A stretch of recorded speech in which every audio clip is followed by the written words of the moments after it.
You're welcome back to the Gavel. Federal lawmakers in the House of Representatives shifted the attention from politicking over who gets what position to actual legislative work. The House of Representatives has constituted an ad hoc committee to intervene in the alleged debt crisis between the West African Examination Council and some states, resulting to a threat by the exam body to withhold the results of some students.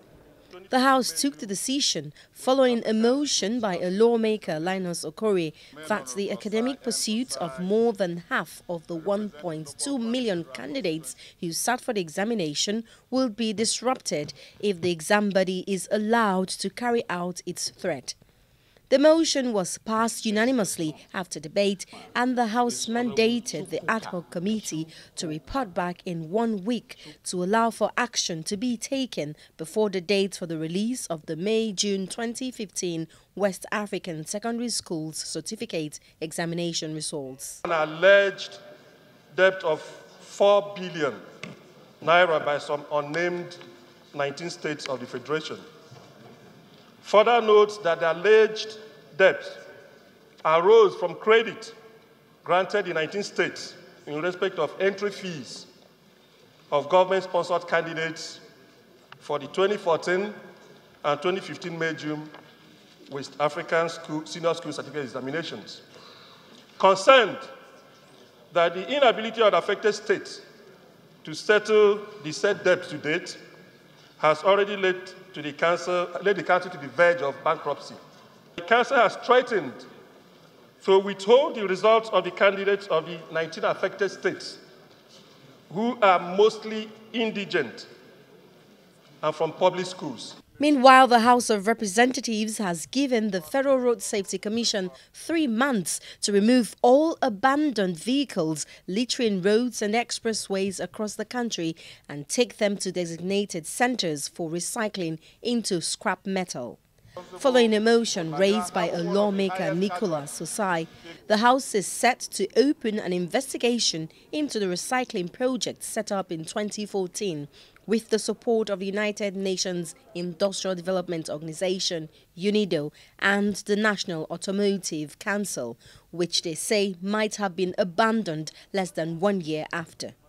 Mr. Osai said the initial stage of the project was aimed at recycling abandoned vehicles in the federal capital into scrap metals in an eco-friendly manner to help clean up the environment, produce wealth, and create about 3,000 jobs. This large number of abandoned vehicles on the road constitutes a clear and present danger to the more than 7 million vehicles that operate on Nigerian roads on a daily basis.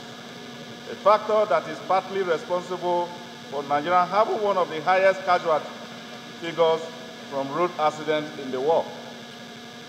Aware, Mr. Speaker, my fellow honorable members, that given the worldwide prohibitions on exportation of scrap metals, the Federal Ministry of Trade and Investment, in a bid to get rid of the menace of abandoned vehicles on the roads, entered into an agreement with its Japanese counterpart a few years ago to set up a project that will be recycling abandoned vehicles into scrap metal. The Senate also debated a motion on what they termed the indiscriminate use and abuse of waivers for rice importation in the country. The CBN took a number of proactive countervailing actions. Recently, the governor of the Central Bank of Nigeria, Mr. Godwin Emefiele, at a meeting with the Senate President, said Nigeria loses 30 billion naira from waivers to rice importing companies. At that meeting, the Senate leadership directed the Central Bank of Nigeria to work with the Nigeria Customs Service to recover the sum of 30 billion naira in waivers to rice importers. The Senate is not letting go of this issue as a federal lawmaker at Thursday's legislative proceedings raised a motion on the indiscriminate use and abuse of waivers for rice importation. The Senate observed that this policy, especially relating to agriculture, has become significantly eroded and gradually made nonsense of by the indiscriminate abuse of grants of waivers concessions, and grants, especially on rice importation. Observe that flagrant abuse of the waiver scheme has severely eroded the federal government rice production policy by importing huge quantities of the commodity in excess of their approved quota. The Senate knows that during the past recess and during an interactive session with the CBN had revealed to the Senate how these importers have overshot their quota and now hold the federal government duties running to billions of naira. The debate on waivers for rice importation was then thrown open, with majority of lawmakers condemning what they say is the flagrant abuse of the waiver policy. From our investigation in the Anti-Corruption Network, we found out that there is a satanic collabo between the bureaucracy, especially the customs and the Federal Ministry of Finance, and these importers. They grant waivers and sit down to hold clandestine meetings on sharing formulas. So I want us to encourage the prayers of this motion, and then not only encourage it, but to tell our standing committees relevant to the institutions concerned to carry out very serious oversight function in making sure that these leakages and waivers are completely stopped. Not only that, finally, Mr. President, I will also want to say that defaulters should not be allowed to clear their imports except they pay up their outstandings.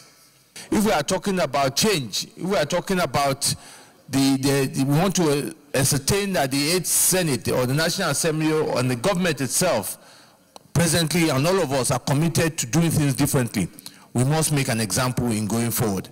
That you can't owe government 20-something billion and again nothing happens. And I think the responsibility is to ensure that we see that we have a country that there are laws and people must respect those laws.